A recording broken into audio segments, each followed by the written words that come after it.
Okay. Hey guys, before we even get started, I should address the elephant in the room. I am very sick. Like, I am in the midst of a fever dream beyond imagination. And, Jack even offered for us not to do this today, but I was like, I aggressively said fuck you, threw a chair at Jack, broke his camera, broke my own camera in the process. Uh, and decided we're doing it anyways because I'm abusive and I'm terrible. Uh, And yet I keep coming back. yeah, this is an abusive relationship, and that's how it's always been.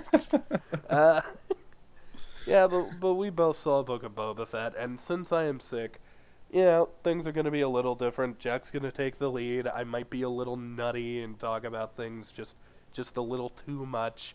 Please bear with us today. We're dealing with a lot, and that is the real reason why you're seeing Red Panda Kneale and Jack's YouTube profile pic uh, up on the screen with Boba Fett just sort of chilling.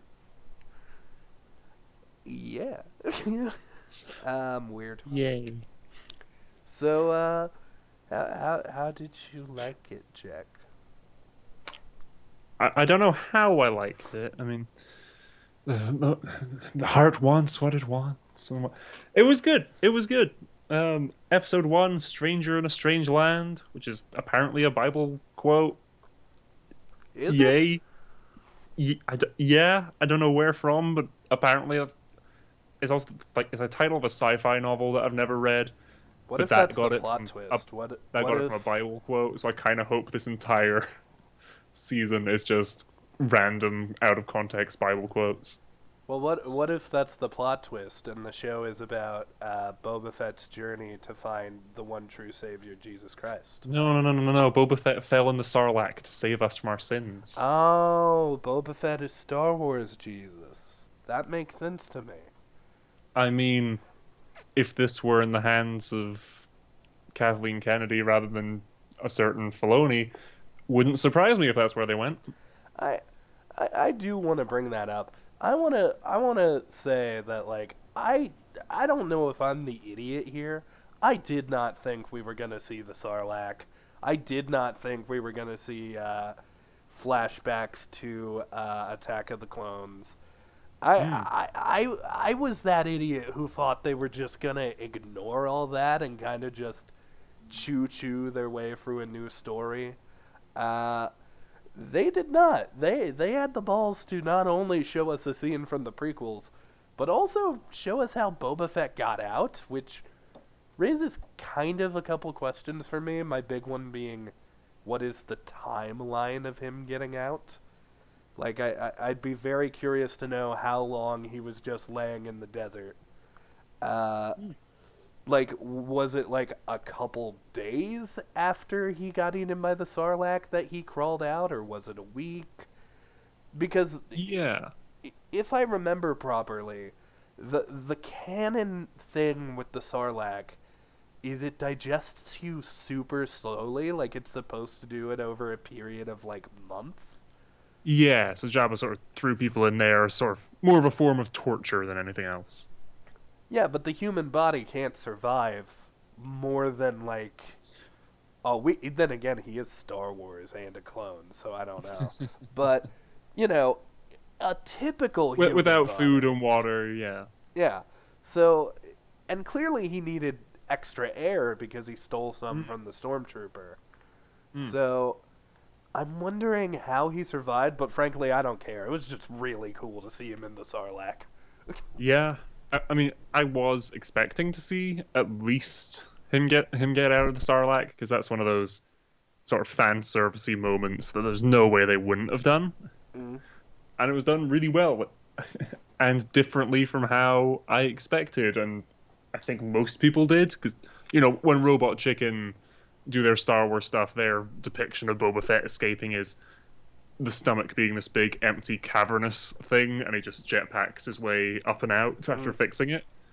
But here, he, like, uses the flamethrower. He's sort of crushed up within the walls of sort of the jowls of the creature, and sort of seemingly climbs his way out through the side of it as well. Yeah, I did wonder, like, part of me thought it was too easy. Like, I'm gonna be real. Mm. A little bit of me thought it was too easy.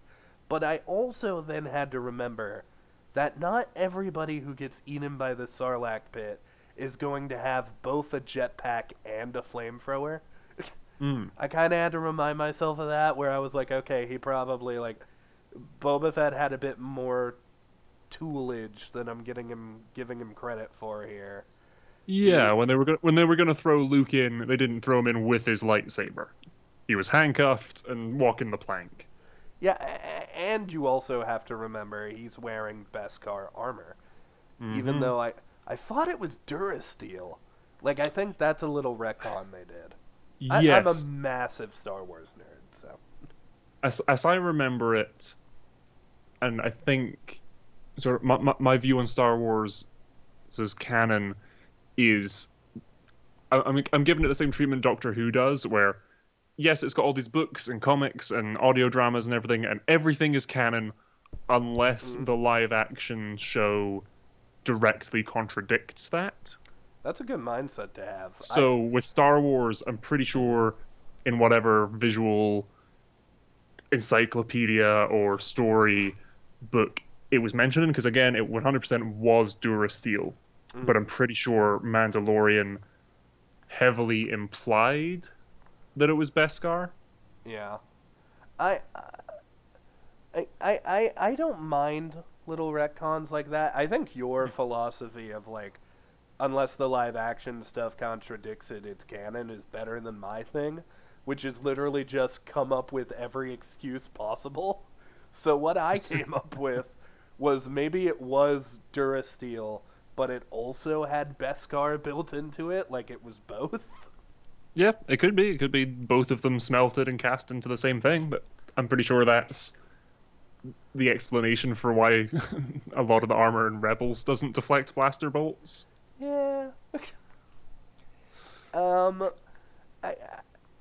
I, I gotta be real. I know I'm nitpicking a little, but, like, this was a really cool scene with him and the Sarlacc, him with the Mm, flashbacks. I think showing the Sand People stuff, and I was expecting to see some time with him and the Sand People. Uh, I thought that was neat. There was, like, I wish there would have been a little bit more going on there, but I think that's kind of the point. We need to see that he's suffering and he's just stuck there. And I want to give this set, I was about to say this popularity. I want to give this compliment to all of Star Wars TV.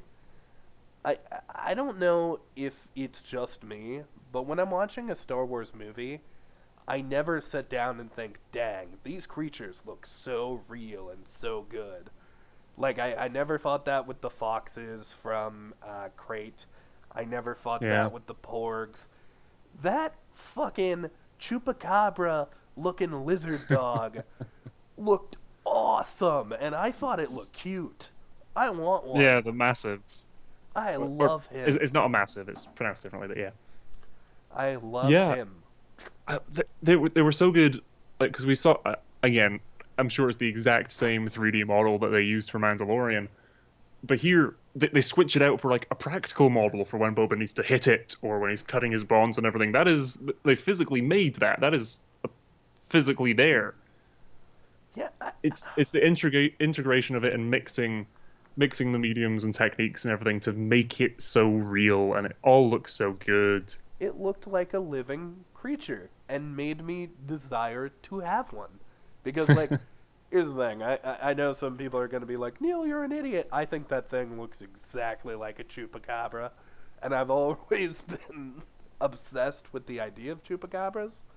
Uh, but also just this quilly lizard dog. It sounds scary, and in some of the other stuff, like when it was like ugly ass CG, it was pretty bad looking. But up close and personal, it's just a pooch. Like when it's Yeah, just sitting there looking at you, it's just another animal. when it's lying there sleeping.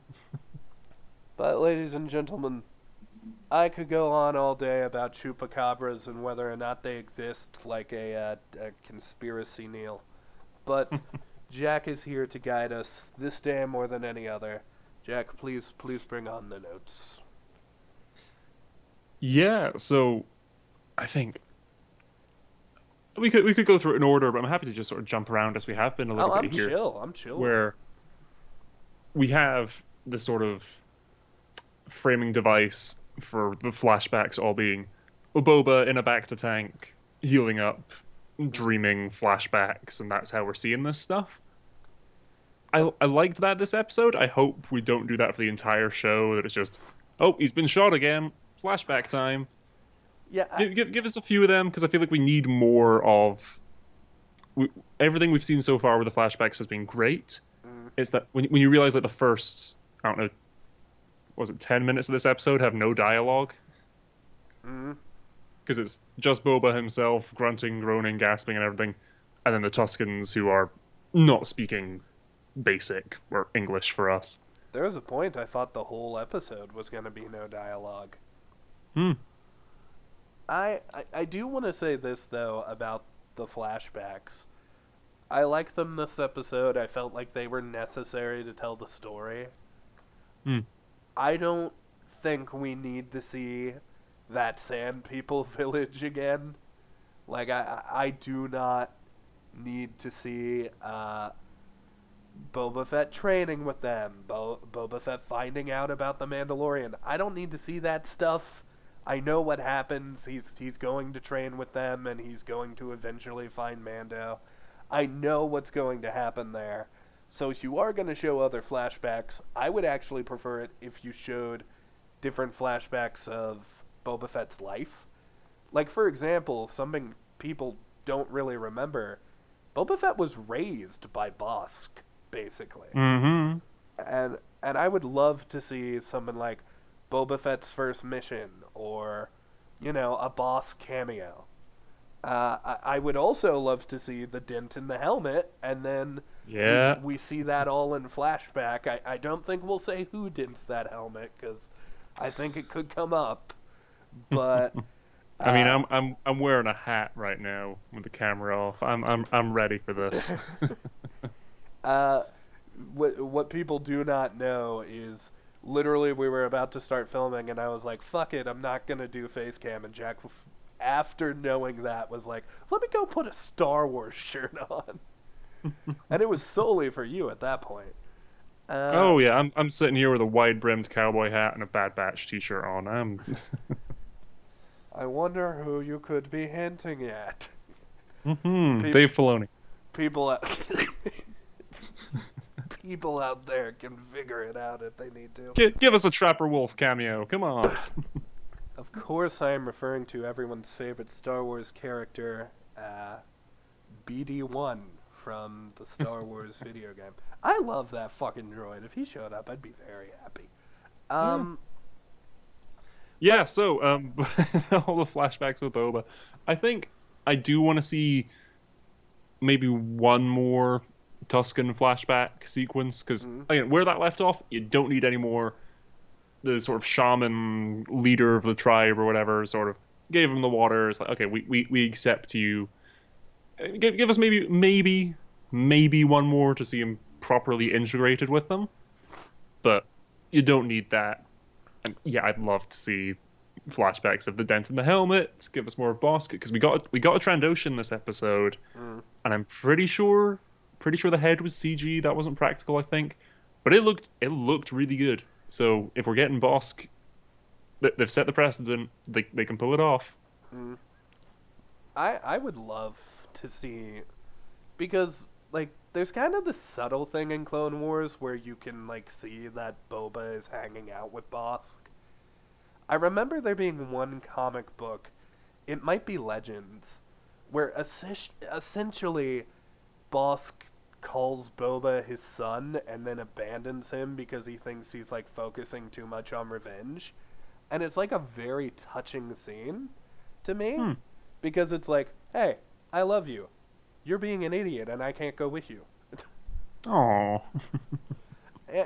Honestly, I think the two characters I want to see most are secret cowboy hat cameo. Because, If you're a Star Wars fan, you know exactly who we're talking about at this point. well, how I would do it is literally I would have most of the episode be in flashback where we're building up and Boba's just like, this is a big threat I dealt with. It's not the first time I fought another bounty hunter or something like that. And then it's revealed at the end, nope, it's him. He didn't die.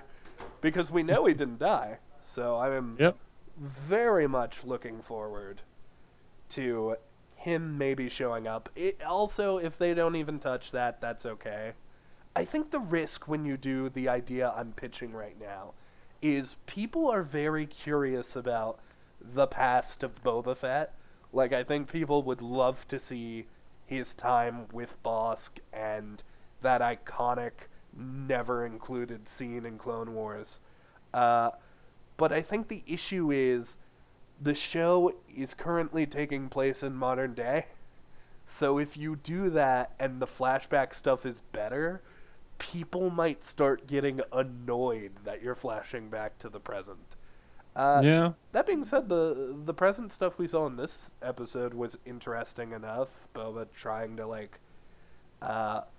assert his rule over Tatooine. I assume our villain being set up being the mayor. Yeah. The mayor of Mos Espa, which Mos Espa looks really cool. Oh yeah, it's as one of those locations where it's like, oh no, we've mentioned it before, we've known about it for decades, and then we're finally seeing it. And I love the design of it. It's a settlement built in this crater, which makes sense. It would be in the shade and everything, and it's sort of expanding out. And it's like, yeah, there's so many people here that it's gone beyond the border of what it originally was. And it was giving me a bit of a Lothal feel as well, especially with the sort of free running across the ceiling, across the roof bit. Oh yeah, I have said before that I would love to see Lothal in a movie. Mostly because Mandalorian already gave me this, but I'm sticking to my guns on this. I adore the design of Lothcats, and I would like to see more of them. Yeah. I do not care if that's the only reason. But no, I'd have no complaints if that was. I think, weirdly enough, Star Wars is kind of trying to... And this is interesting to me. It feels like Star Wars made a choice, whereas the MCU is really pulling from, this extended lore of the comics, and, this really cool aspect of, our universe that we can just encyclopedia style dip into whenever we need it. It seems like Star Wars instead looked and saw that the animated stuff was really, really working. So they're like, nah, we're going to start building our universe on that. And the reason I say that is because I almost promise you the Ahsoka show is going to be Ahsoka's search for... I am blanking on the character's name, but the main character of Rebels. Admiral Thrawn. Well, Thrawn and the... Ezra Bridger. Ezra, that's what it is. I was almost going to call him Miller, and the reason I was going to do that is Ezra Miller the Flash. Yeah.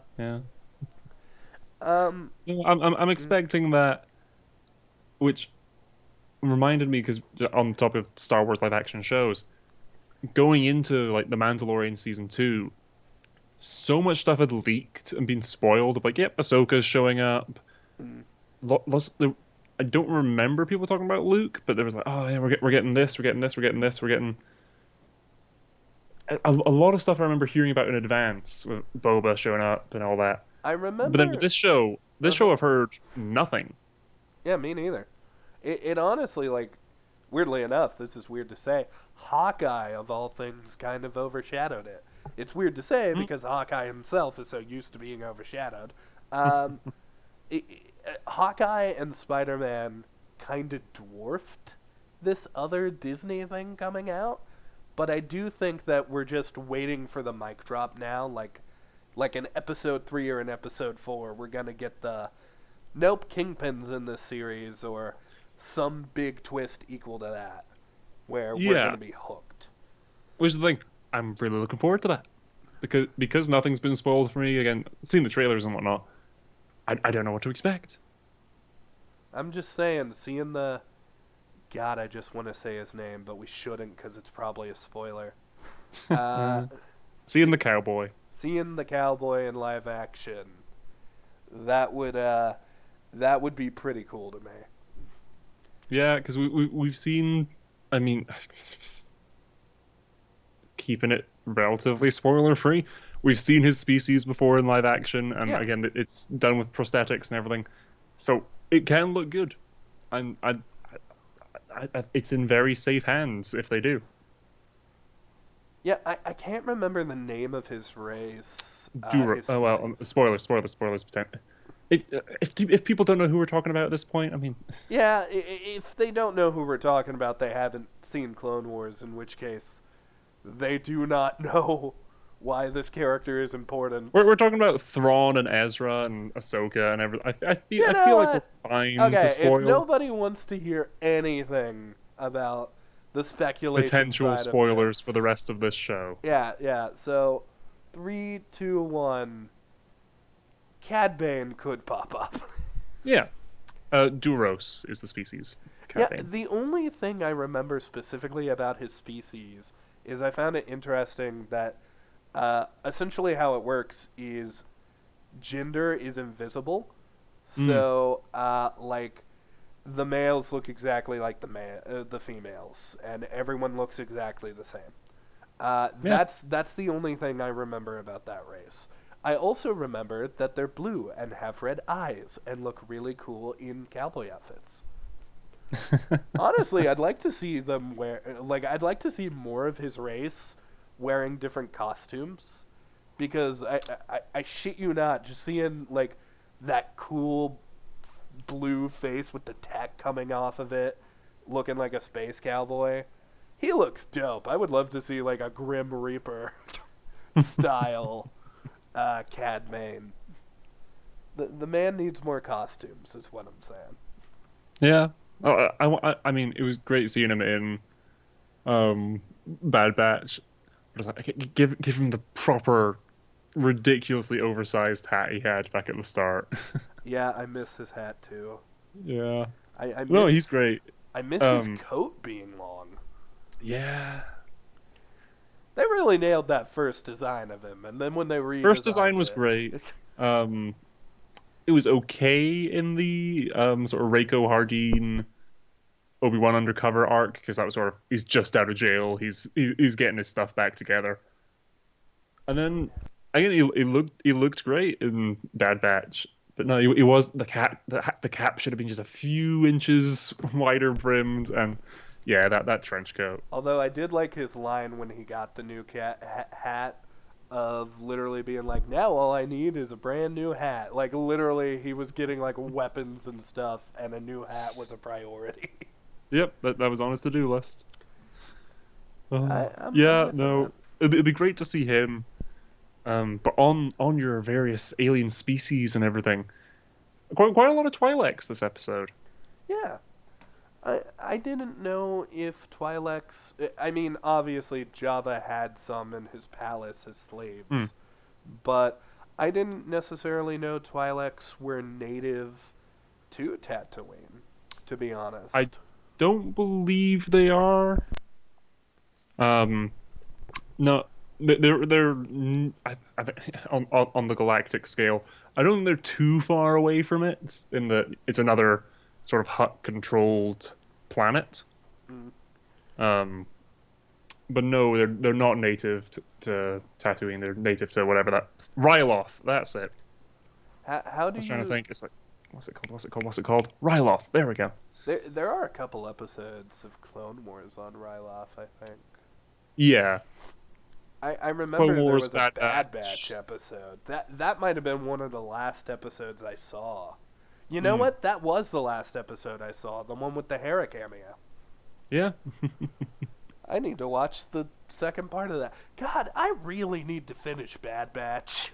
Yeah, it's got a really good finale as well. Um, yeah, no, because one of my notes I've written down is, wow, Bib Fortuna really let standards slip. Mhm.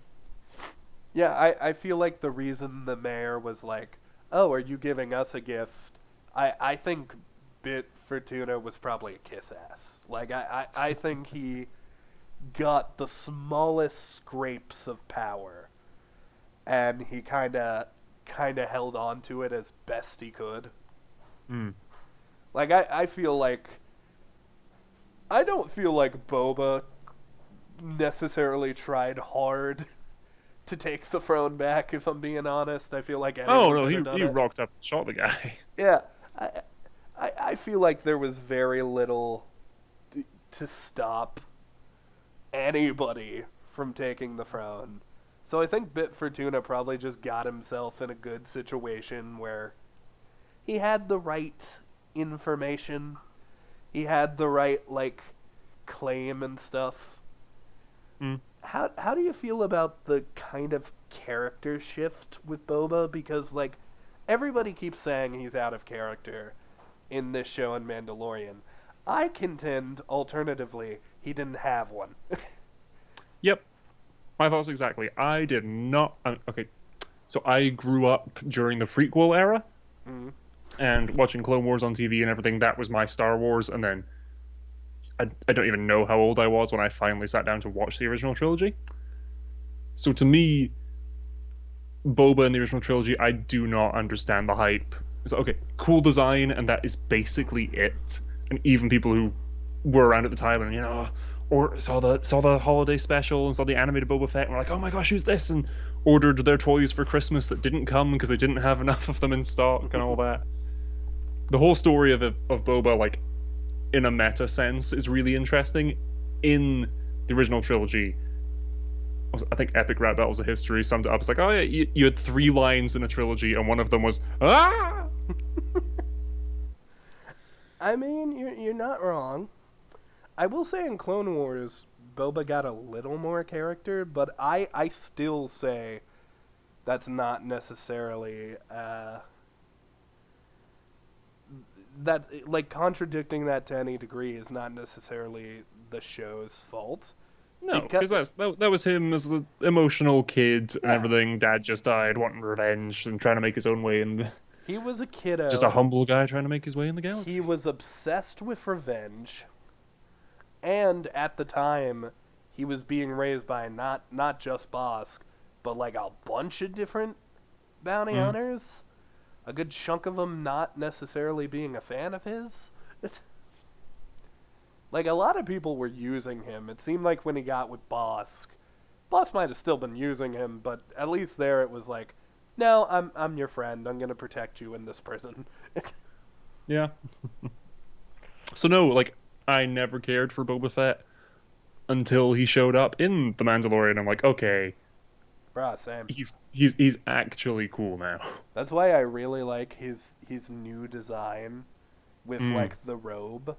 I The greatly black sort prefer of that. Tuscan robe now, yeah. Yeah, well, number one, I like that they changed it up because this is now like the new Boba Fett, the cool Boba Fett that may be a bit of a good guy. Like he doesn't necessarily kill a bunch of people and take what's his. He's trying to earn it and he's trying to like get it for respect. Mm. Um, I think that just having I cannot tell you. You could not pay me to tell you why that looks so cool to me, but it really does. I also like that he got a new paint job. It's great. I love the new design. Yeah, the new paint job, even from like during Mandalorian, when all the sort of scuffed armor and everything in that first Robert Rodriguez episode, it's like, okay, that's really cool. And then he shows up in the following one with a fresh lick of green paint on it, and the yellow and the orange is really popping and everything. It looks so good.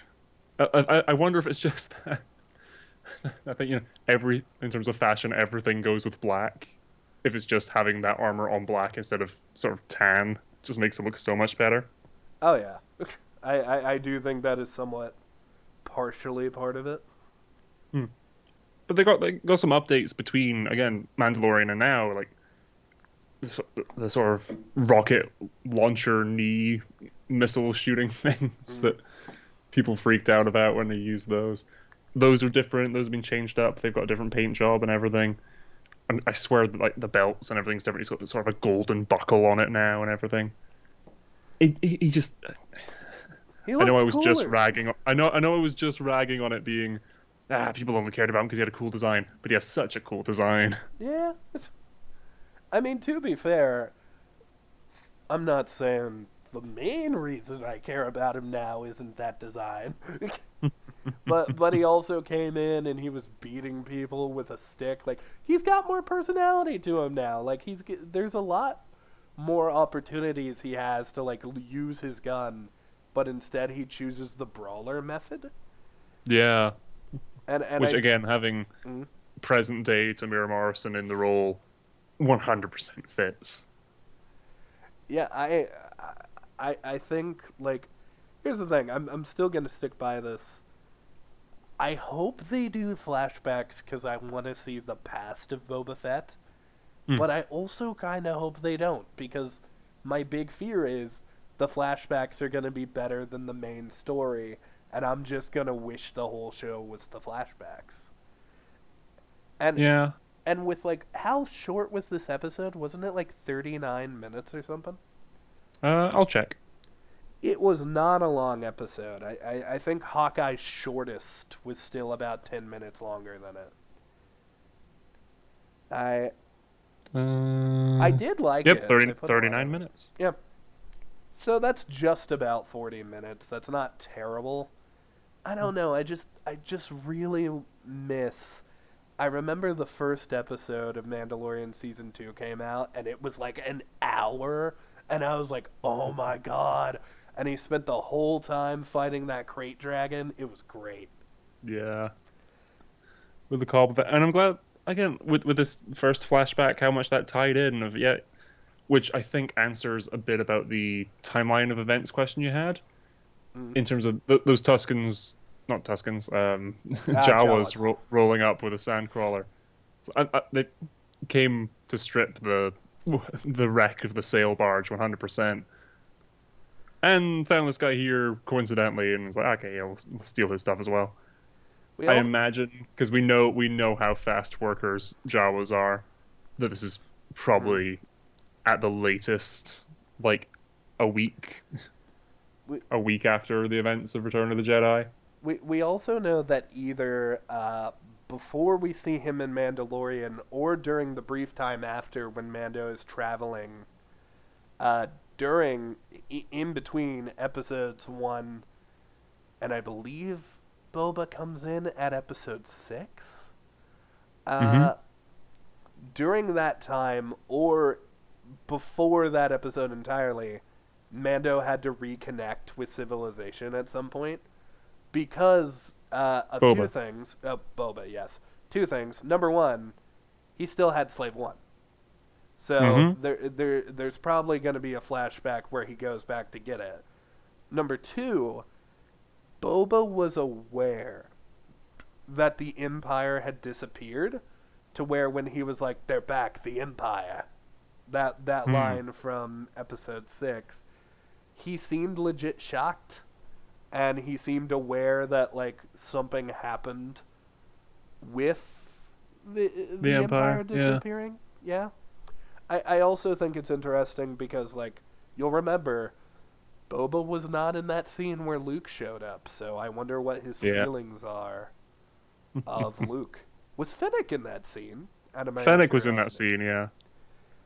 My opinions of Fennec as a character right now are kind of weird, and I acknowledge they're weird, but these are my opinions.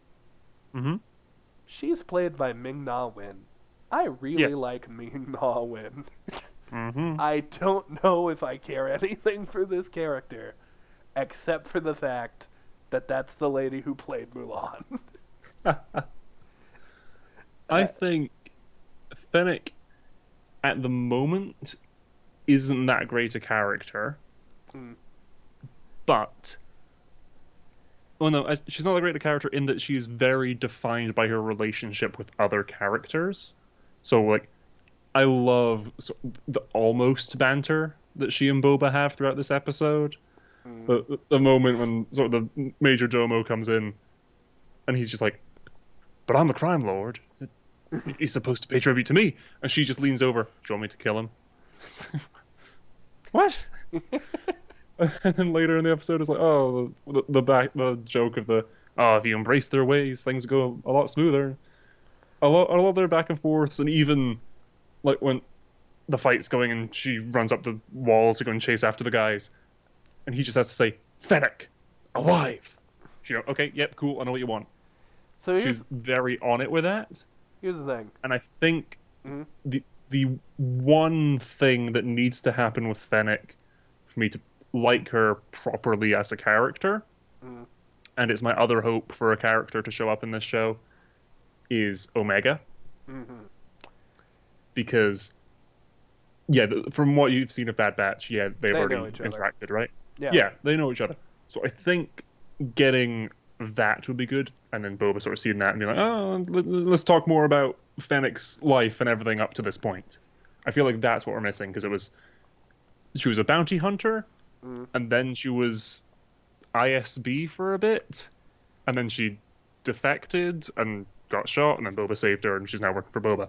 So give us a bit more of that, because I feel like, when Vader hired the bounty hunters and everything to go after the rebels, that is a very different dynamic from being a bounty hunter and then suddenly being ISB, properly working for the Empire. We need a bit more context for Fennec's past. So here is my opinion on Omega showing up, and I feel like my opinion is a little different from everybody else's. If it's going to happen, I want it to happen in a potential season 2. And the reason I want that is because while I love the interconnectivity, if you do reveal that Omega is in this show, that means Omega makes it through all of Bad Batch. It's not like Ahsoka, where Clone Wars was pretty much over, and then... Or, I think Clone Wars was actually over by the time she appeared in the Mandalorian episode. Yes, it was... Well, yeah, when she showed up in Rebels between, the final season actually coming out in Disney Plus years later. She showed up in that, so we're like, okay, she survives Order 66. Yeah. And then she showed up in the finale of Rebels, and it's like, okay, cool, she survived the fight with Darth Vader and everything because of the way World Between Worlds and all that shenanigans.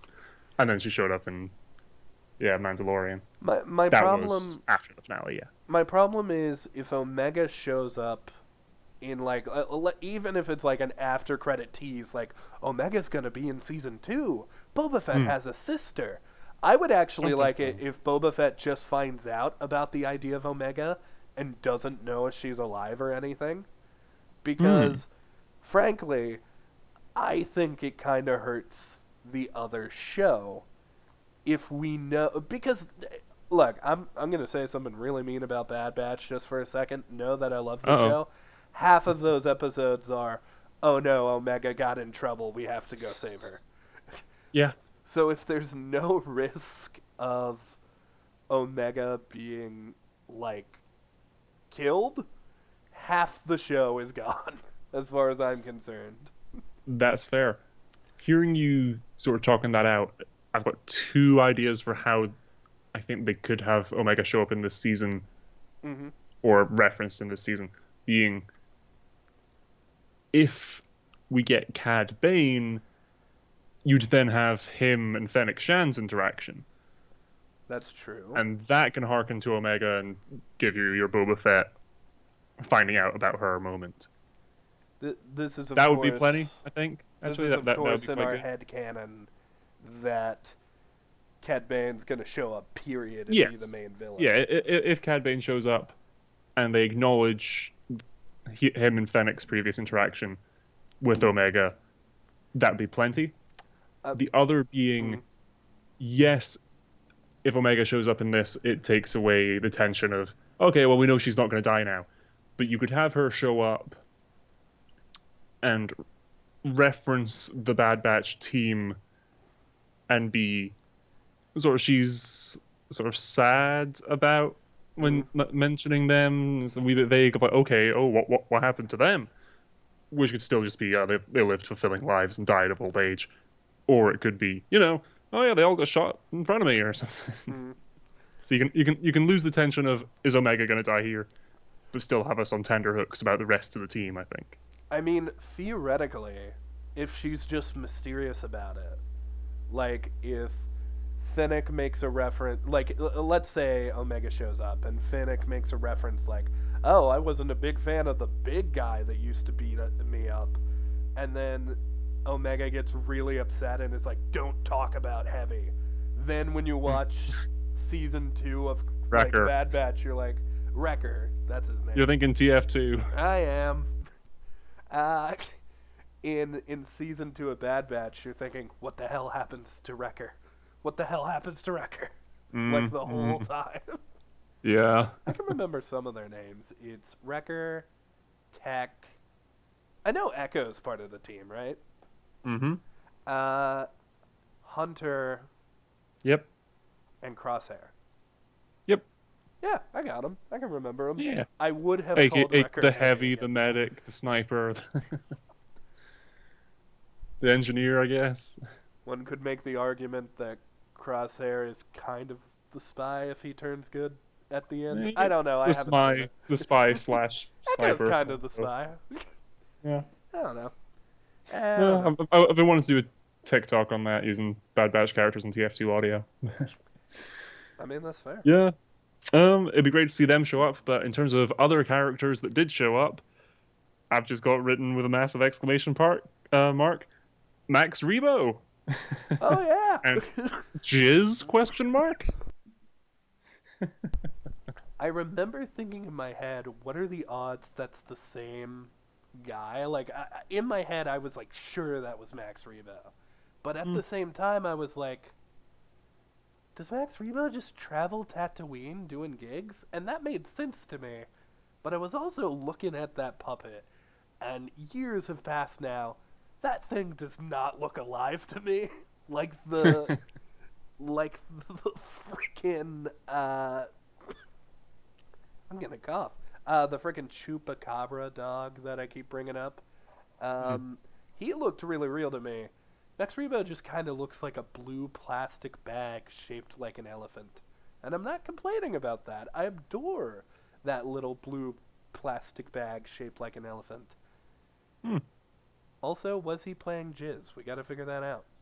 I don't know, because it's the it's the same song. I think the subtitle said variation of Cantina Band. Oh yeah, I could definitely hear the Cantina Band influence. Yeah. Which So that original song was Jizz. Is this like a rock cover? Is this the same song but it's a different genre of music? Or... This isn't Jizz, it's Jozz. Or if they want to go with like the theme they've got so far, they're like, oh no, this is a new brand. This is semen. I would Jozz. Jozz wins. Oh my god. I do like Jozz. Jazz, Jizz, and Jozz. It sounds like a 3-person roommate situation. But something I wanted to bring up because I keep forgetting to bring it up because I'm sick, but I did want to ask you if you got this feeling. So in Mulan, there's a scene where the main villain, I cannot remember his name. Shen Yu? Shen Yu, yes. Shan Yu? I'll check. I think it is Shan Yu, actually. I don't know. The main Don't my memory if so.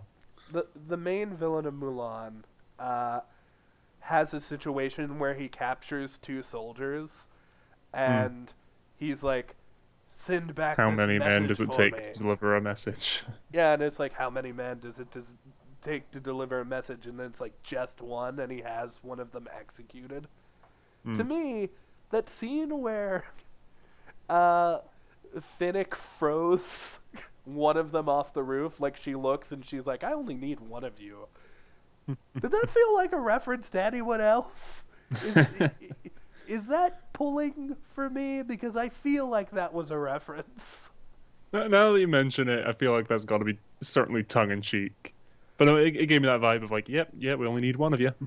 I mean, literally, Mulan just did the same thing from Mulan, so I'm just saying. And it is Sean Yu, yeah. Um, I'm trying to think of more things to talk about. There's weirdly a Uh, lot. it was fun just seeing again all these sort of again Max Rebo. There was an RX droid Hot Twi'lek from lady. Star Tours playing like running the casino.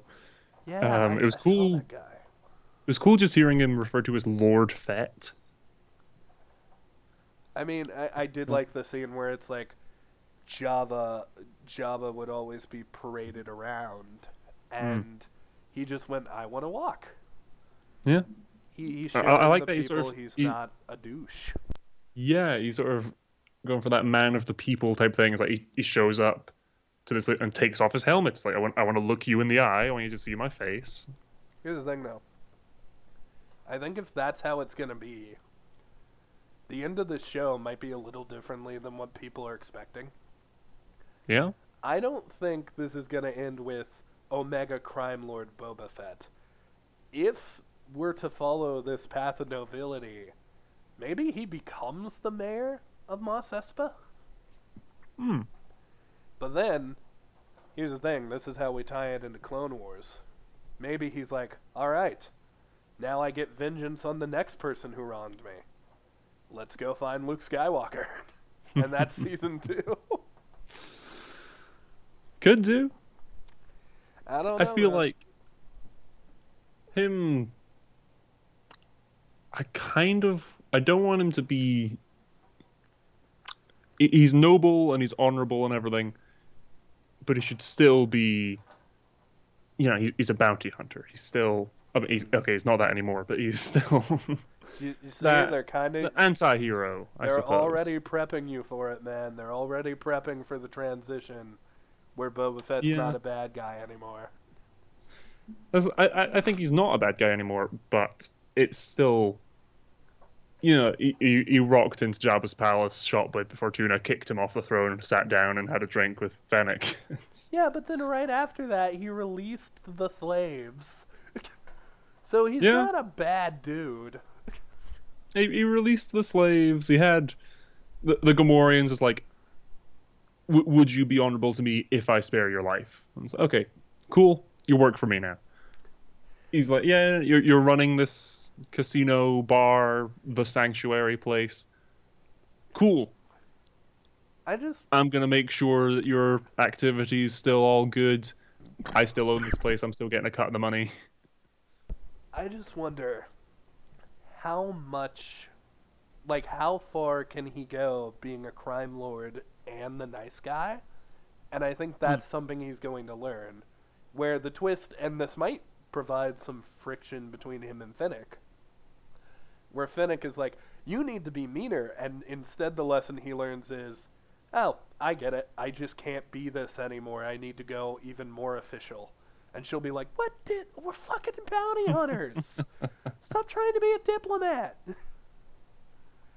I could see that direction, but I think I don't want them to go that way. I don't necessarily want it either. I'm just saying the pathway is visible. And I will Yes. say this, if they do go that way and they make it make sense, I'm not going to be mad about it. I'm trying to think of a comparison I can make to another character. Kingpin's the only one immediately coming to mind, but I don't want him to be to be a Netflix Daredevil Kingpin type character. But that similar sort of I am a threat. The people do they respect me? That Mm. I'm in control of this underworld and everything, but it's not because people are doing what I say out of fear. It's like he said, it's the I want to rule out a respect thing. I think getting that down right, still having him doing shady stuff because I mean the Empire's gone now, so it's the New Republic. He shouldn't exactly be on their good side, I think. I But like mean, the people of the town are like, yeah, this is the guy that sort of watches out for us and everything. I am But saying, he's what dangerous. what if, like, this could be neat. What if, like, season 1 is him becoming, like, kind of in the eyes of the people he's a good guy, but maybe from an outsider perspective he's still a bad guy? What if he becomes the king of Tatooine? Like, Ooh. what if he gets so powerful it's literally like, oh, I rule this fucking planet, and if Rebels or Empire wants to come fuck with me, be my guest. Mm. I feel like he'd almost kind of have that just by having taken over from Jabba. I feel like it's sort of that's what the season will be. It'll be him sort of reestablishing That rule. this organization that has sort of drifted away and become a bit loose during Bib's reign. But now he's sort of reining everything back in again. This is me in control of, essentially in control of the planet. Yeah. I mean, he's got a really cool throne. I don't I don't Hmm. want to spend the whole fucking review talking about that throne, but I want it to be known I coulda. It's Yeah. I've thought of the comparison I was thinking of. Doctor Who: A Town Called Mercy. mm, That episode, if anyone remembers.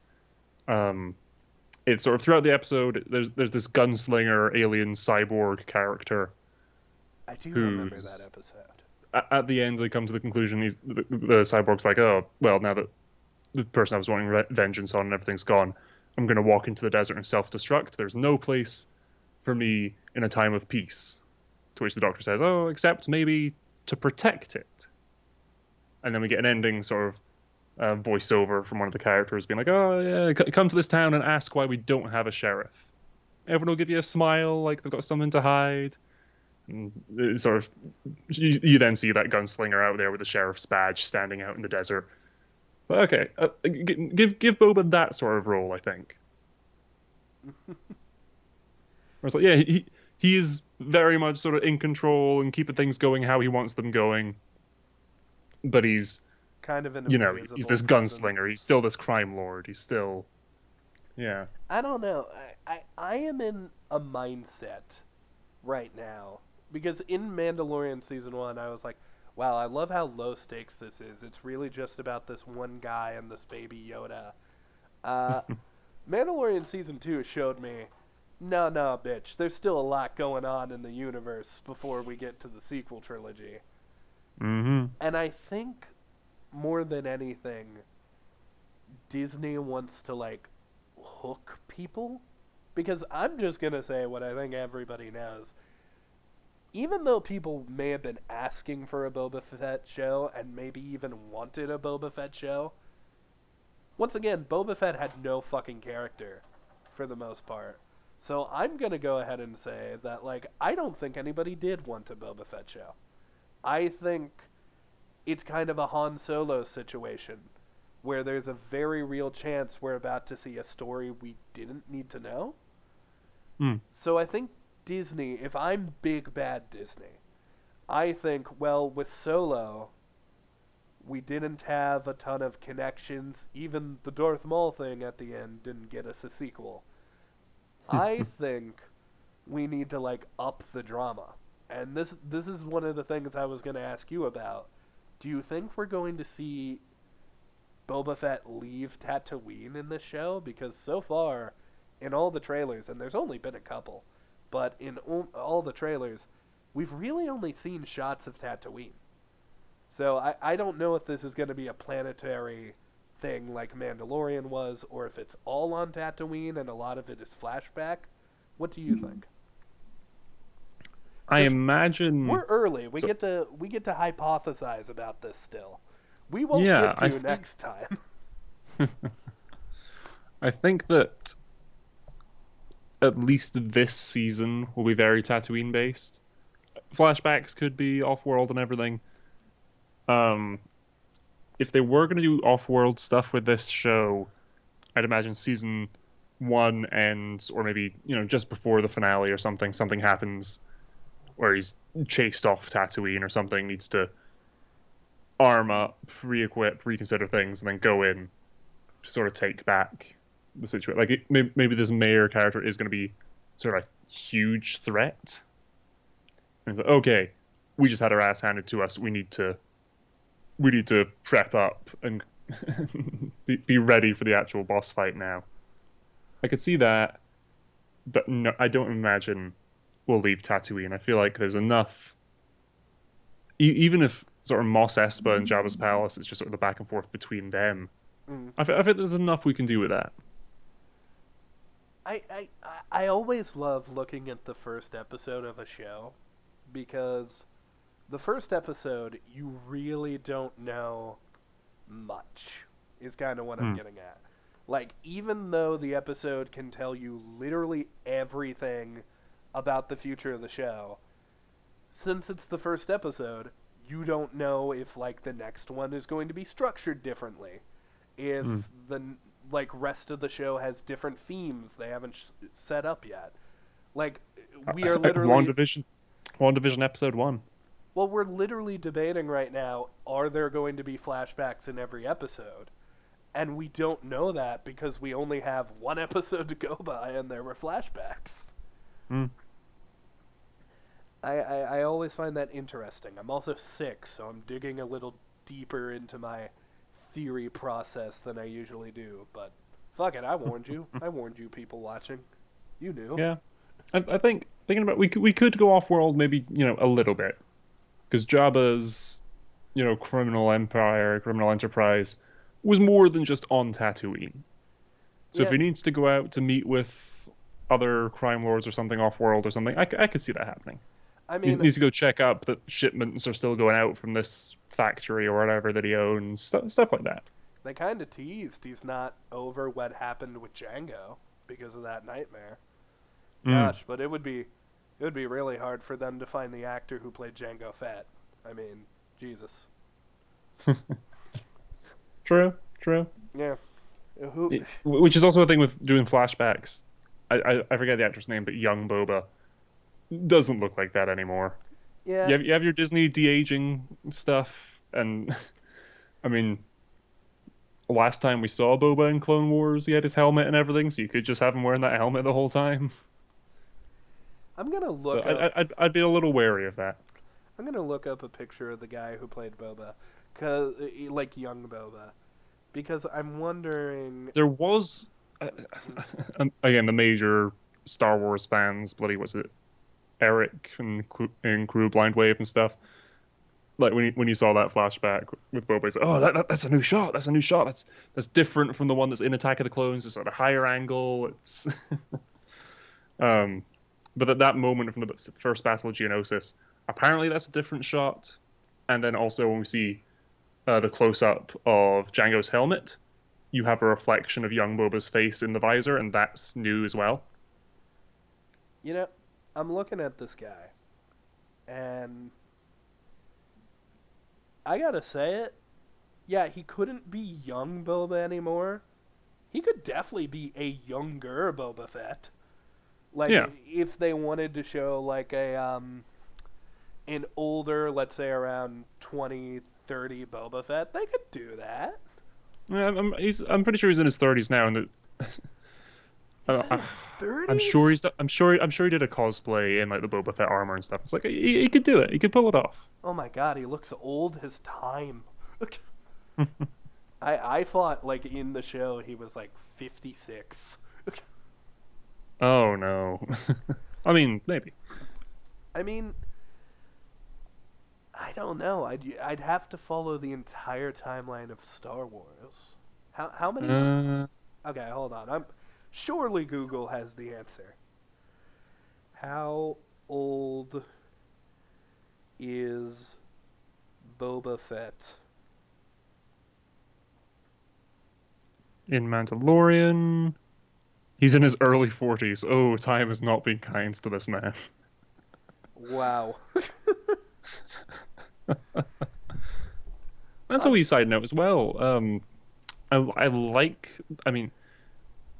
like it, and I'm sure Tamara Morrison does as well for the sake of the makeup chair every day.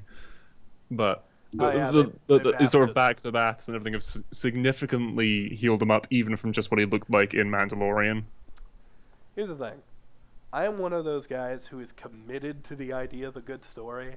So if I had to sit down for hours upon hours and get covered in that makeup, I could do it. Like, friggin', look at Nebula. But yeah, I gotta be real. I hate having shit on my face, so I get the struggle.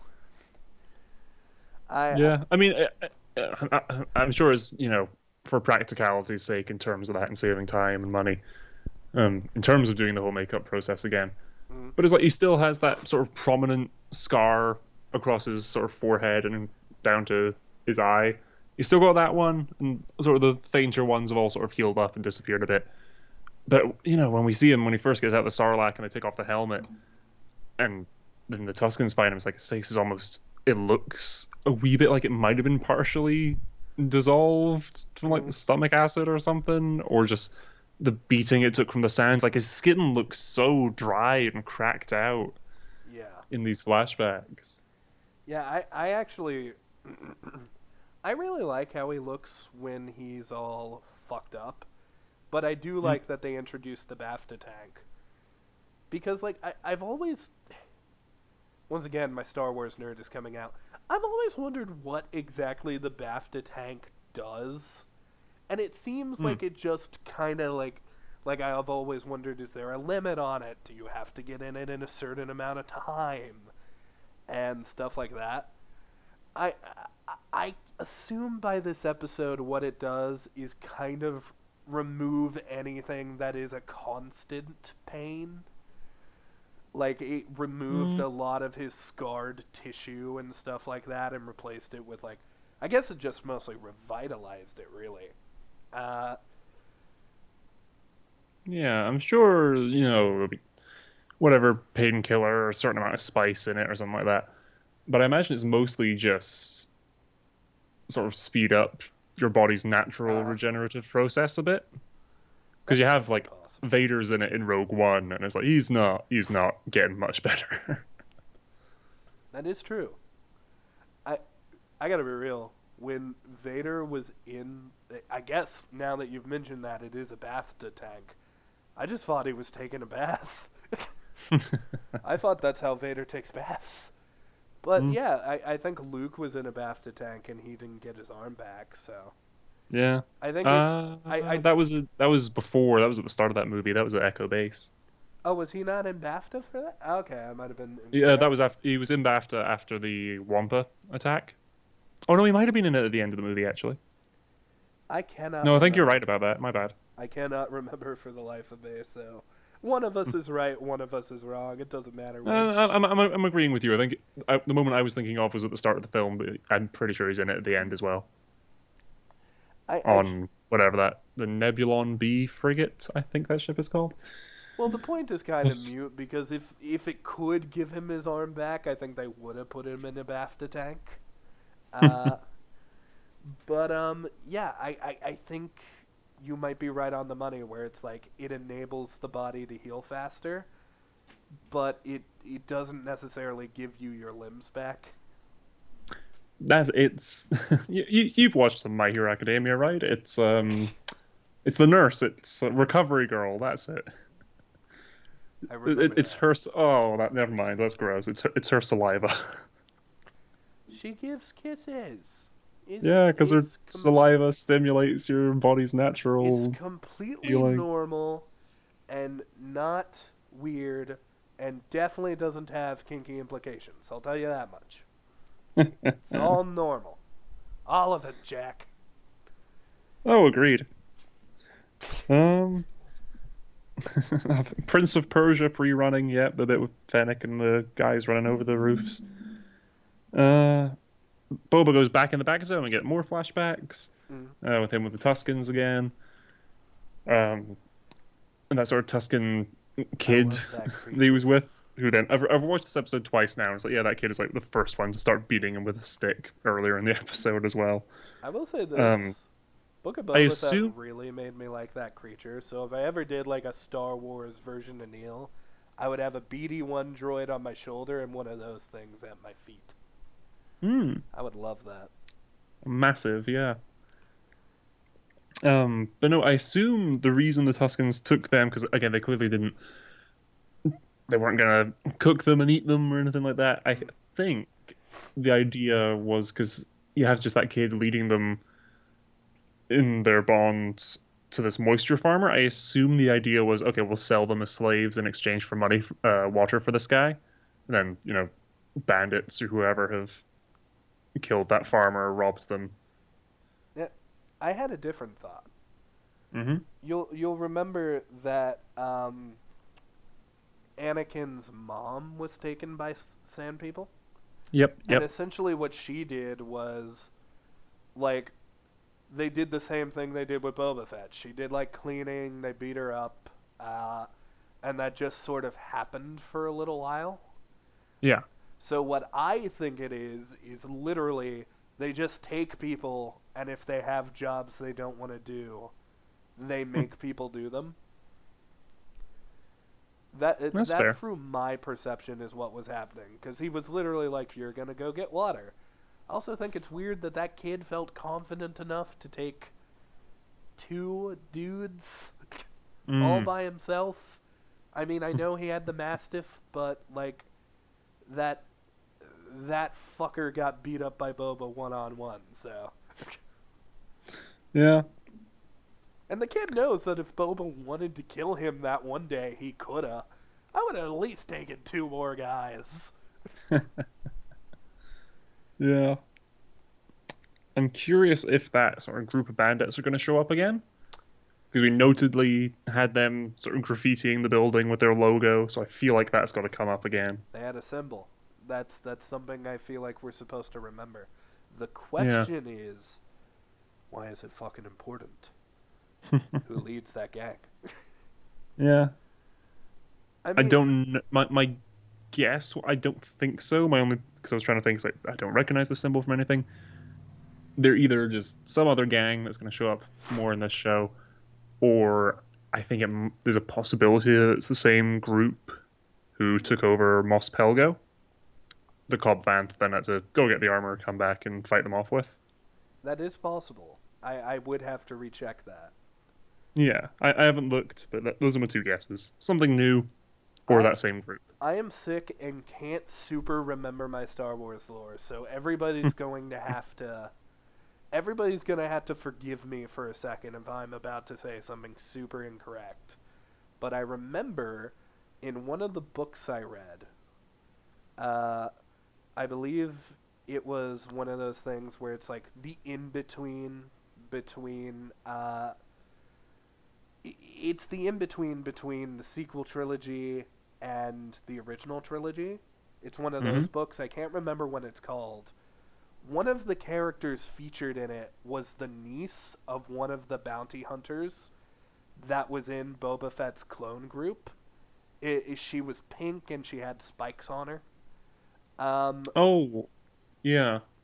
that person, her niece, ends up talking to a hut who is like a warrior hut, Okay. still a crime lord, but does a lot of the work herself. And this is, according to the book, the only hut that is not fat. This is like a Huh. skinny hut that is like super strong. And I have always wanted to see what that looks like. And I remember that she is a crime lord, so if in any way they could just slip that weird looking hut into this, I would love to see the design. Yeah. I feel like I would also regret it as soon as I saw it, but I'm very curious. Well, that can be one of those things. I feel like we got it a few times throughout Clone Wars where you just have sort of the huts all on a video chat. God, I'm just So, remembering that First of all, I hated Zero the Hut. I hated his oh, voice. I hated everything about him. Second of all, his mom. Oh my oh my god. God. I mean, you knew huts could be big. You didn't know how big. And he keeps No way calling they're her lifting. mom. They're not carrying her through the town. That's. Yeah. Oh god, I bet they tried to once. She destroyed a building! But all fat jokes aside, I'm fat, I can make them. Oh. Well, I doubt it because that first Clone Wars movie again isn't the most well received thing. But if anyone can make it work, Filoni, come on, man. Rota, the Hutt's Jabba's son. Oh I feel yeah, like is still an element we haven't seen since then. Stinky. Stinky. He's still out there. Yeah. Yeah, no, I'd be very curious to know what's going on with him. There we go. That can be your thing. If he shows up and it's like, well, he has more of a claim to the throne or whatever. So he ends up taking over Jabba's palace, and Boba ends up taking over Espa. Yeah. Hey, guy, did you know that the guy who saved you, Anakin Skywalker, his daughter killed your dad? Weird, right? You're so connected to this. Yeah. It is weird. I would be curious about that because even though, like, I am no fan of the Clone Wars movie, I feel like you'd be kind of hard pressed to find anybody who is. Mm. Uh, I would like to see that. I don't know if I'd like to see it in this show though because like Yeah. I'm realizing immediately my list of things I want for this show is pretty high. I want to see Boba Fett be a badass, and I want to see where he lies in the future stories. Because you don't hear people say, "Oh, the tale of Boba Fett," in the sequel trilogy. So I do wonder what ends up happening to him or where he ends up going. Yeah. I Does he show up for that final fight on Exegol? You know, is he? We just never see him. He's there He's though. probably dead by that point. Actually, if you think how old Luke is by that point. I mean, yeah, Luke was a baby right at the beginning of the Empire. Mm-hmm. So right now, Luke is honestly, he's probably around the same age as like uh, Boba. He's probably around 30, 40. Uh, at this point, I'd say Luke's probably 30s. Yeah. Yeah. So Boba's older than him by a good chunk. Yeah, because Boba was born before, no, after episode one, before episode two.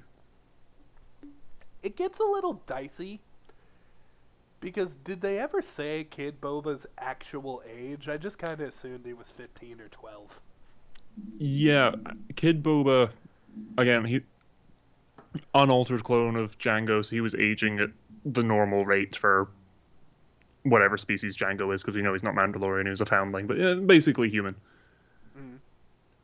So he's aging at that normal rate. And if you think Jake Lloyd Anakin to Hayden Christensen Anakin between those two movies, Man, he's younger than Anakin. it's a weird world we live in, man.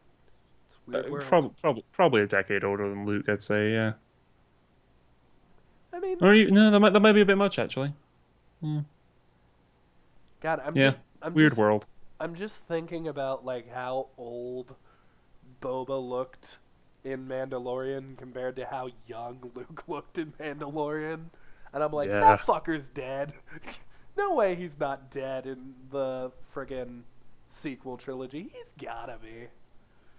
Although Hmm. here's the question: did he go out in a blaze of glory, or did he die of old age? Because that is one of my favorite things about storytelling. It almost encourages you to give like a character death a good ending, because if you don't, that just means well, eventually in the lore they died of old age. Yeah. Which I mean, a lot of the time I like. I like that sort of Rex in the current canon. Mm. I'm sorry to whatever the original character name was. I like that Rex lived all the way through the Battle of Endor and everything and saw the end of that war. Oh yeah, I I think because my favorite example of that is, granted, Adventure Time Distant Lands has changed that a little, but the ending of Adventure Time, the actual finale of the original series, is set thousands of years in the future with BMO telling the story of the finale. uh, And it gets to the end, and the characters he's telling the story to say, "What happened next to Finn and Jake?" And BMO just goes, "Oh, they went on with their lives." yeah, It's like, yeah, cool. They kept doing what they were doing.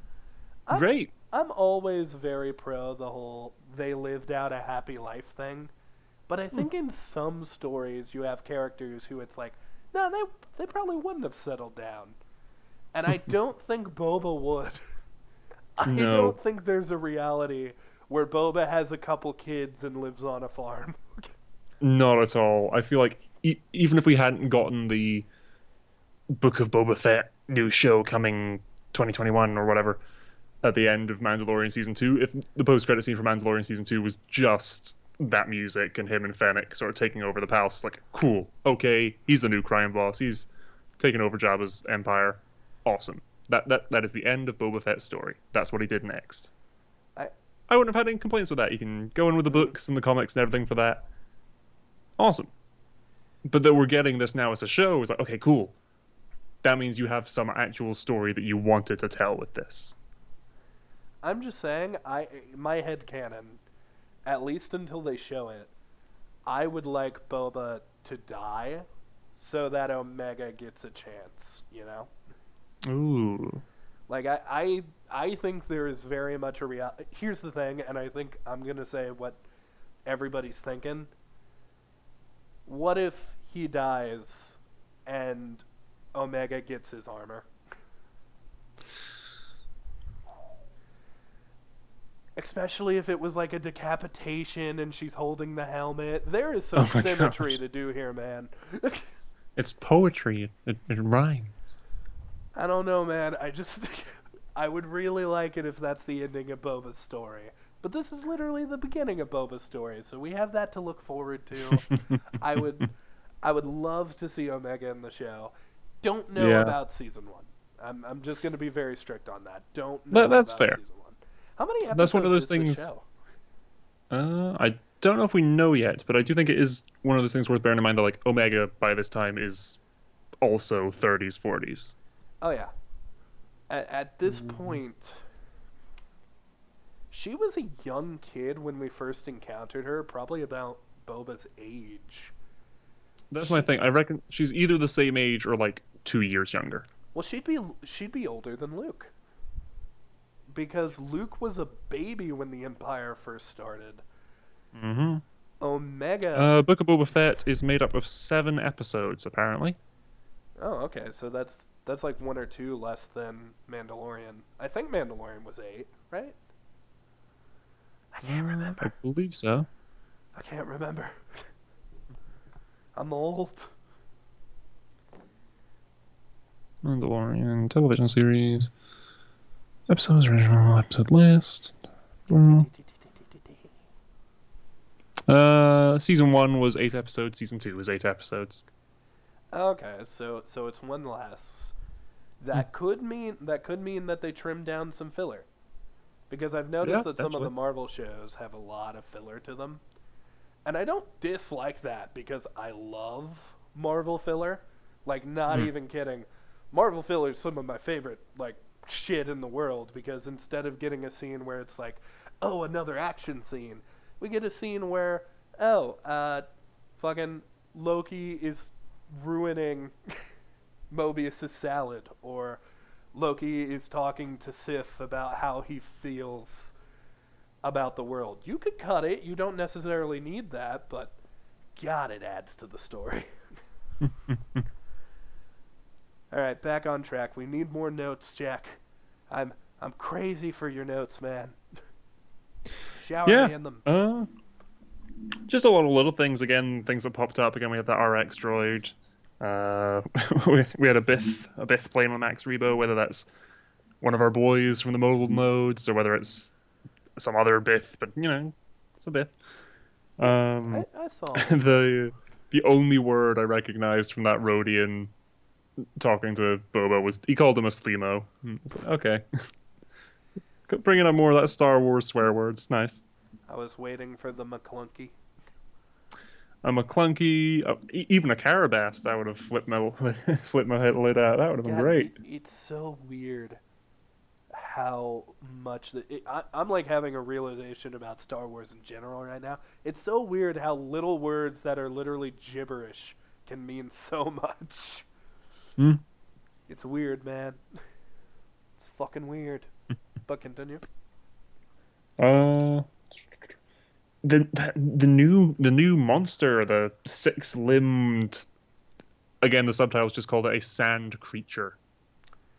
I had a problem with him, and then I instantly corrected it in my mind. This is kind of how Mm-hmm. I work. I was like, oh, of course, the one place they start digging. Of course, that's where they find the monster. Like, I was getting mad at the writers, but then I was like, oh, wait a minute. He's near water. He's near all these little water things. So obviously, he's there just waiting for prey to come up and try and get the water. This makes sense now. Yeah. It's like you're wandering through Egypt and you come upon the Nile and it's like fucking people. Just so happens I bump into everyone here. I mean, Um, I thought it was quite a really cool design for this thing. I love that it sort of goes up on its hind two legs and it's sort of running like a centaur on four legs at one point. it looked like something out of Mortal Kombat. It kind of looked like friggin' Kintaro or Goro. Yeah. Like the head of it as well sort of had almost frills to it. It reminded me a bit of sort of a Toho, not Godzilla, but a similar-ish sort of design to it. Sort of creature of the Black Lagoon type head almost. Again, I'm still in the midst of a fever, so maybe I'll have to rewatch this later. I thought some of the effects were a little spotty on it. Yeah, I think there's a moment where like when it sort of because it's picked up the Rhodian and sort of Boba's chained to it. There's a bit of sort of ragdoll physics with Boba and sort of it in the chain that doesn't quite work. But yeah, as we were saying, sort of the mix of the CG and the practical, because then Boba kills it in the next scene is the Tuscan kid running, Holding its head. carrying this massive head. I I do also wonder if later the Sand People went back and got its body to like eat it, because I feel like that's a huge waste of meat if they didn't. Mm. I also wonder. God, this is a question I'll always ask in Star Wars. I also wonder how sentient it is, like, because there's a lot of Star Wars creatures that are not sentient at all. They're just animals. And then there's things like talking snakes. Yeah, I'm here for my leftovers. E- Even Bad Batch kind of implied that the God, I'm The blanking Rancor. on yeah, the Rancor might know a bit more than what we know, which is really weird to think about. Um, but yeah, I like this scene a lot. Did anyone else catch the obvious symmetry of Boba Fett choking it to death with a chain? Yeah, yeah. What could that be referencing? I feel like you can say that with a lot of Star Wars stuff. Yeah, I did also notice this chain had like spikes on it, so he Hmm. really should have been stabbing into his own hand. Eh, I suppose, yeah. I would have thought that was like more metal if he's like pulling on it and you can see that like the spike is digging into him and his hand starts Ooh. bleeding, but he still keeps pulling it. That's Boba Fett all over. That would have been very metal. It would. I mean, I would have probably been like gross blood because I'm sick, but it would have been cool. Hmm. Would have been very cool. I I do like that the Gamorrean guards were loyal to Boba, Hmm. and I'm also curious who do you think the soldiers were that went for him? Do you think that was from the mayor? Do you think those were just rivals who wanted to take the crown? What do you think there? I feel like it's just from this one episode, most likely the mayor.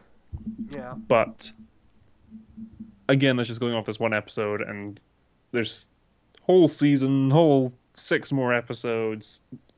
Jabba and his empire and stuff would have had a lot of enemies, a lot of people working for. Like, I think it could even be bloody. I took a note of her name, Garsa Fwip, the Twi'lek who was running the sanctuary, the bar casino place they go to. I think it could even be her, being like this new guy in charge. Oh, was Okay, she cool. in No, I charge? was enjoying sort of having free reign to do what I wanted. So let's take him out. I, I didn't know she was in charge. I thought she was a liaison to whoever actually owned the bar. I think my understanding was sort of because they come to the door and they're greeted by two Twi'leks or Mm. Twi'lek slaves, typical, not being racist, typical of the species place in Star Wars. Yeah, Um, but then I think they, and I'm curious if this is, I doubt it's something they'll go into, but it might be me reading a little too into it that it's like, oh yeah, well, with Bib Fortuna in charge of sort of Jabba's enterprise and everything, it's like, oh yeah, and sort of promoting other Twi'leks to positions of power. that is My true. understanding was that she ran that place because she's offering us, oh, would you like to try one of our drinks? Would you like to do this? And Boba turns up, it's like, oh, I'm just to let you know this is what's going on. They And lost then you their also had voice. the major domo to the mayor, who was a Twi'lek as well. So, Oh yeah. again, might be me reading too into it. I'm with you. A lot of Twi'leks. I do Yeah. think that's something to be a little suspicious about. I mean, Because, it's also easy prosthetic. You just paint the yeah, face, give him a hat. That's that's true. Something else I'm really sus about with this show is, and I said this about some other show we reviewed too, a lot of the trailer footage got mm, shown mm, in this episode. There's a couple things that didn't, but a lot of the trailer footage was shown in this episode, which leads me to believe there's a lot we know nothing about, and yeah. that's very interesting to me. But And yeah, even I then, like, mean, there was no hints of the mayor or anything like that in the trailers. It was just Boba. You got the line of, "Oh, if you'd spoken such insolence to Jabba, he'd have fed you to his menagerie." A lot of the lines, the action scene of them being jumped by the guys with the shields, and Boba going to bring the staff taser blade thing down on the guy. Yeah, a lot of the sort of the action beats specifically were just in this first episode. and even the scene where he's like speak freely, which I thought Mm. happened at like a table of other crime lords, from what the trailer implied, actually Mm. just happens between him and Finnick. I mean, I'm sure you can say it multiple times, but that's one of those fun things that, in the trailer, a lot of the shots he's wearing a helmet. That audio can be from entirely different scenes. That's true.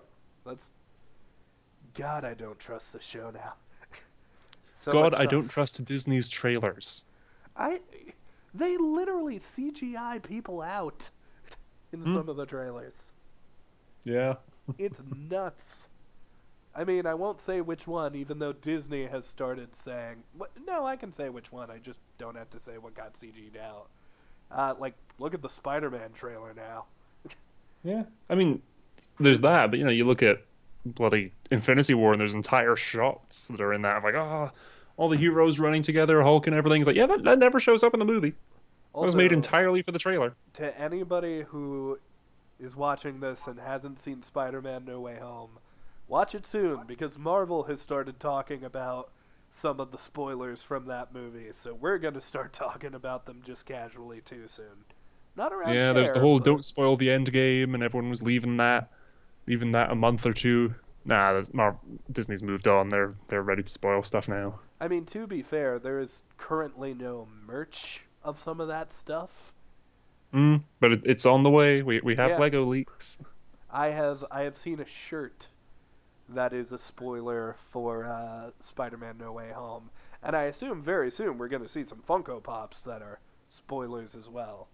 Mm. Um, but do we have anything else we want to say for uh, Book of Boba Fett before we go into final thoughts and ranking?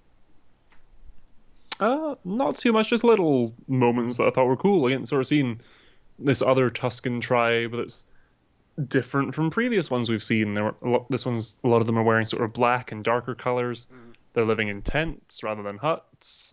Perhaps they're more nomadic, so they move around a bit more. I I do wonder if we get more of Boba with them, that they might sort of use him as a bit of a liaison, perhaps, to other Tatooine I residents. I will say this: I am in a place mentally where I don't think we need to see the Sand People ever again. Like I mean specifically the flashbacks of Boba with them, Yeah, because we kind of know now. We know how he ingrained himself in the tribe. We know how he got out of the Sarlacc. we know everything we need to know. I don't know if we need to know any more. But again, I'm not the writer, so maybe we do. Maybe I'm wrong. But right now, if I do see another Sand Person flashback, I'll probably be like, all right, well, okay. I feel like the direction they may be going with this is again because clearly time has passed between then, which is what probably the last moment of those flashbacks we saw this episode is probably at the very latest a month after the events of Return of the Jedi. Mm.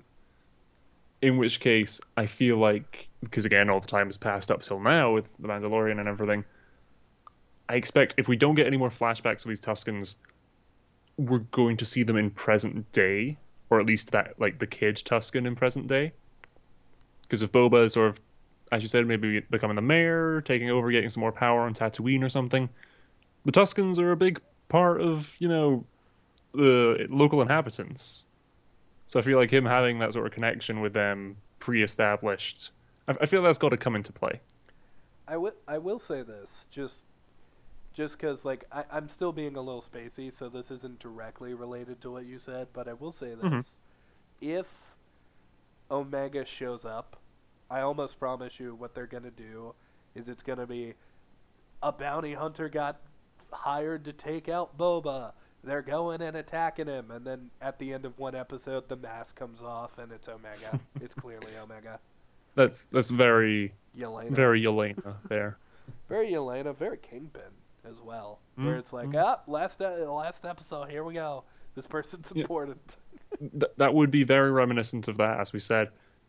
I'd be okay with it if, because it's sort of that fan theory that people were sort of picking at from Bad Batch, which is in Sid's office. There's a white Mandalorian helmet. It's like the classic, like Ralph McQuarrie Boba design, or it's just that in all white. It's like if that's Omega's helmet or outfit, if she got that from Sid or something, that'd be great. Honestly, weird symmetry. Like both Omega and Boba kind of had a parental figure that was a God. What's the name of the lizards? God, I'm blanking. Trandoshan. Trandoshan. God, for some reason I wanted to say Zabrak, and I was like, "That's fucking Maul, you idiot." uh, Well, it depends. Are we talking Dathomirian Zabrak, or we're talking? I uh, I do like that there's some weird symmetry there. Even the scale color of those two Zabraks happens to be similar. Trandoshans. Trandosh. Did I say Zabrak? Oh Yes. my god, I'm so dumb.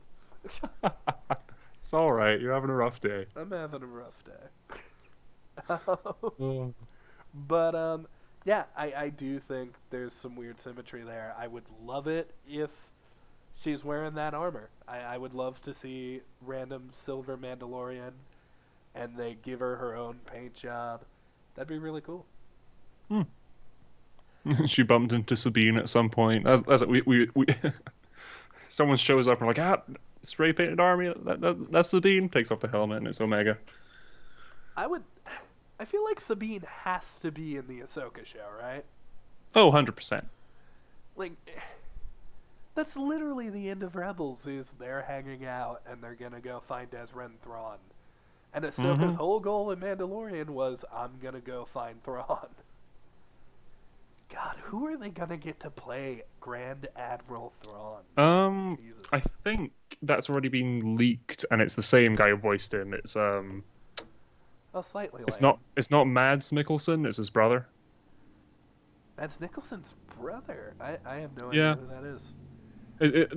It's the same person who voiced him in the show. He was the villain in season 3 of Sherlock. Oh, that guy. Yeah. I didn't love him in Sherlock. I did not. He had a beard, right? Yes. Yeah, Lars Mikkelsen. he was creepy, so he'll probably be good in the role. But Well, again, he did the voice. He just needs blue face paint, red CG for the eyes, and give him a bit of an extended forehead. God, he looks a lot He's like sorted. Lance. Yeah, he looks the part. Yeah, I remember seeing some I'm sure you could people find like a wanted, Photoshop of someone who's done it. well, some people wanted Robert Downey Jr. to play him, and because of that, that's kind of been in my head the whole time. Like, part of me was like, no, that's a terrible idea, but then it was like, yeah, no, maybe. Maybe he could do that. I agree with maybe for RDJ. I think that might take me out of it a bit. What, Like see an I Iron don't Man I up don't there? necessarily see Thrawn instead of just seeing Robert Downey Jr. in Blueface. I mean, maybe, man, maybe. Hmm. I don't know. I like this guy. Lars Nicholson? Yeah, That's a cool name. I I know. like him. Maz and Lars. Good. Already Star Warsy. True. Yeah, I've not got any other notes in particular. Just again, little things of the CG Trandoshan looked good at the start of the episode. The Boston Dynamics droids. I I guess, are there any characters from Mandalorian you'd like to see pop up? I mean, Mandalorian. I mean, I'd Want to love see to see Din, Din. want to see Luke, want to see Grogu, want to see all the characters I like, but I don't want them to Mm. take away from this is the Book of Boba Fett. This is his show. So if I had to pick one, I think it could be interesting to have Grief Karga, I think. I thought that too. However, if I had one thing, I would be like, I'm very curious what happened to Brad Burr's character after Bill Burr, he left. yeah. Bill Burr, yeah. Oh, that'd be great Yeah, if he ends up working for Boba. I feel like if Boba makes his own little team of like, I can't remember the character's name, Bill Burr, and Finnick, and maybe throw in like some sort of wacky sidekick, kind of similar to like. Mayfeld. It's something Mayfeld. Big Well, Bill Burr. I do also wonder if they're gonna get a protocol droid because that was referenced in this episode. I loved that. That's one of the other wee technical things I've written a note of. Like, so this episode was directed by Robert Rodriguez, who did the Boba Fett sort of debut episode on Tython in Mando season 2.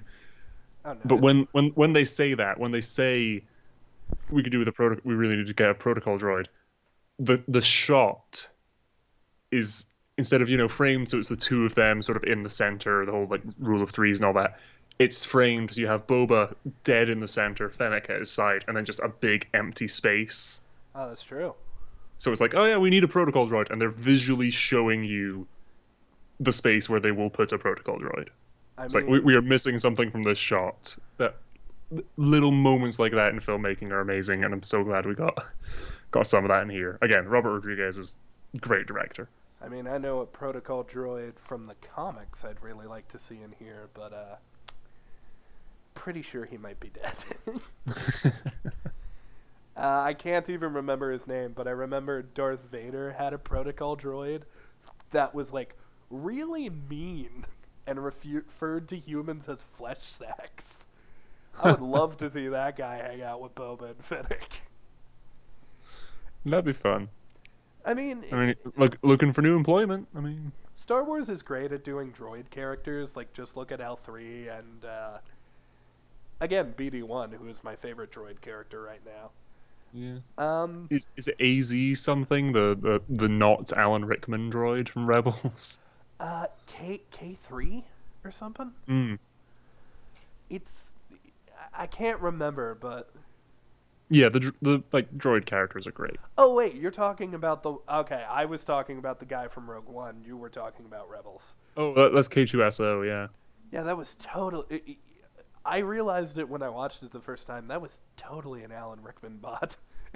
Yeah. So I just called him that. AP5, that's it, the protocol droid in Rebels there. I believe I called him SNAP for obvious reasons.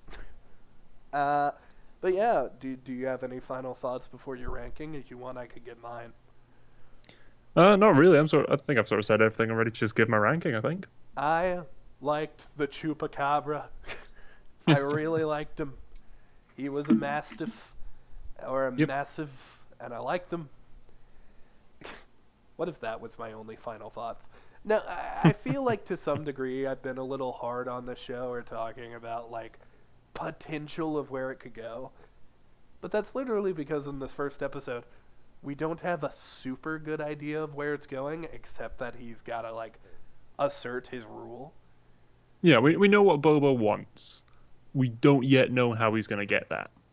Yeah, so I am sitting here waiting to see where that goes.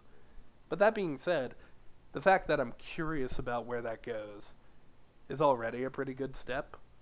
My ranking is and I know I've been given a lot of big rankings lately, so a lot of people are probably like, Kneale, you're too nice. Look, I think generally a 6 is better than average. This was better than average by more than that, so I'm going to give it a 7. I think 7 is fair. It was good. It wasn't the best thing in the world. I'm going to keep watching. But, like, I'm not hooked yet. So, Yeah. It's a 7. And I agree. I'm giving this a 7 as well. I gave the Hawkeye premiere a 7 as well. With Hawkeye, it's like, it was just great fun. I really enjoyed it. With this, it's like, it was good fun, but it's Star Wars. It had all those little references and little moments that sort of tied that all together to put it at a 7 as well, rather than a 6. I contend that the best first episode of a show was probably Loki. Loki, yeah. Like, we know, like, from the first episode of Loki, we had a lot of deep digging into what the TVA was, into who Loki was as a character, and then we had the plot twist at the end where it was like, this is what the show is about, this other Loki. So I think that one, like, did I give that episode a 10 out of 10 or a 9? I gave it a very high number, whatever it was. And I think it earned it. There's no shame in getting a 7, though. Like, I think 7 just means you were good. Honestly, and I mean this truthfully, chat, unless I give you below a 5, you were pretty alright. If I give you a 5, it means you were fine, but I didn't care about you. This was pretty alright, and I'm glad it existed. So, combined, our score is a 14 out of 20, which I do not believe is a bad score. No, again, above average. It's pretty alright. If anyone out there is interested in watching it, don't go in expecting to get thrilled right off the bat, but, like, yeah, no, pretty great. You gave the Loki premiere an 8. I gave it an 8? Oh my god. I gave it an 8.5. Yeah, Everyone else gave it an 8. I gotta up that. Hindsight is a bitch, is what it is. I think that's fine because it scales with the rest of the show. Well, I think what I was saying at the time, and this is a little bit of a tangent, I acknowledge it, chat, but I think what I was saying at the time was, like, it's the first episode, I don't want to go too high because it could be a fluke. But in hindsight, I'm like, nah, this was pretty damn good. It's at least a 9. But yeah. Chat, thank you all for watching. Jack has some really fucking cool shit coming out, so please plug yourself. Yeah, I guess. Earlier this week, put up my review / word vomit that I somehow edited to be somewhat coherent thoughts on the live-action Netflix Cowboy Bebop series. And I'm chuffed with some of the editing in that video, so I'll plug that. But yeah, no, I'll be continuing with My Hero Academia as soon as I get a chance to sit down and watch the next episode. But at the moment, it is my annual 3 top 10 lists coming out, being top 10 anime of the year, top 10 cartoons of the year, and top 10 movies of the year. Recorded, all 3 in the process of editing, so they're probably not coming out on New Year's. probably the second. But they are well underway, and I've got some somewhat controversial takes on some of those, so it'd be interesting to see people's responses to that. He thought Spider-Man No Way Home was shit. Oh no, it's number two. I mean, fair. It was really good. Uh, I know what my number one is. God, just hearing you, because we have talked about your list here and there, hearing you talk about your list makes me want to do a list, but I feel like if I did, it would just be a situation of like, this is what I liked, bye. And I don't know if that's interesting. Eh. Maybe I'm just not interesting, though. You could do that sort of thing on stream maybe, and then have the bounce back and discussion with the chat. I think. Chat, let me know if I'm interesting, please. Yeah. Need to know that. Also, apparently there is also another Mickelson named Thor. Oh. Okay. I'm just learning about the whole Mickelson family now. But yeah, so I have not been doing much of anything because, again, I have been very, very sick. I do not necessarily trust my mind with streaming right now. Like, I feel like I'd probably be very stupid. But luckily, we do have a backlog of stuff I can upload. I still have not uploaded the first episode of FNAF. That will probably be coming probably tomorrow, maybe.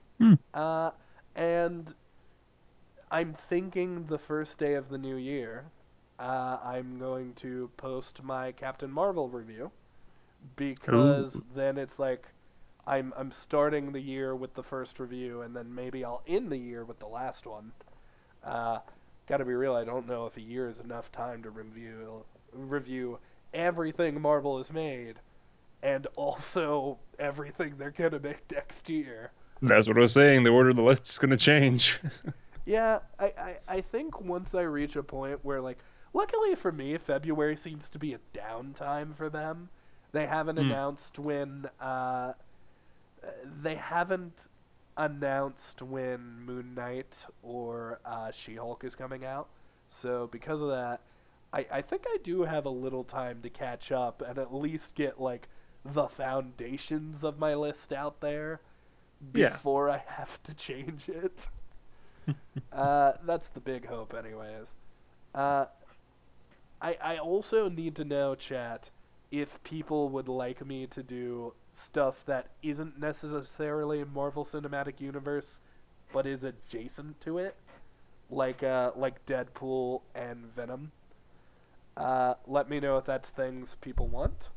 But yeah, that's pretty much all I got to say. Please stay vigilant on the channel, but no, we're very sick. Things are going to be a little slow here and there. Do we have anything we want to end on, Jack? Like a joke or anything?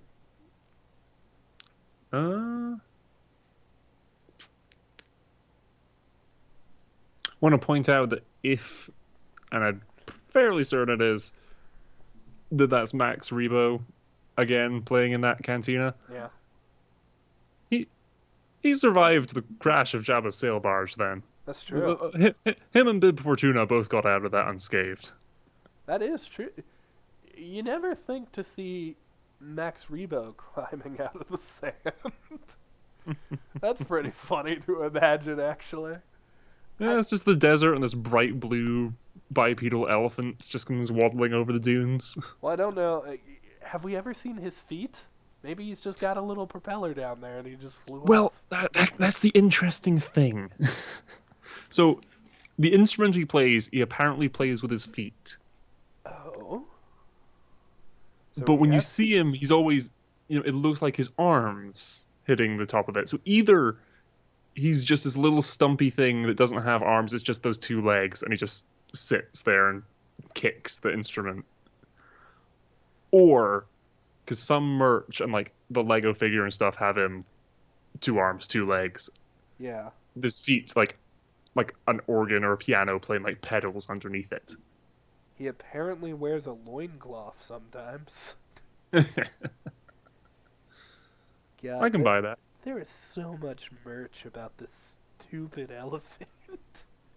Don't get me wrong, I Oh, if love we're him. getting into stupid Star Wars merch, what was it?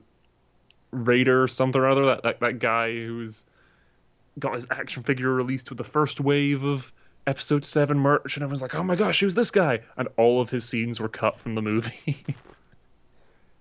Um, Friggin', I always love to bring this up. Uh, fucking, I think I've brought it up in multiple Star Wars reviews. Uh, but the guy who offers the guy who offers Obi-Wan death sticks, his name is uh, Elon Sleaze Baggio or something like that. Elon Sleaze Bagano, I think Okay. it is. And it is the dumbest shit. And I want all of these characters together playing some Jozz and some Jizz and some Jazz. All three. So Jaws is by far the best joke we came up with this episode. Well done. Well done. Jazz. We'll also be calling the fucker a chupacabra, but that's not funny. This isn't funny. We're serious. Fuck you. Get out. Mm-hmm. Leave. Leave.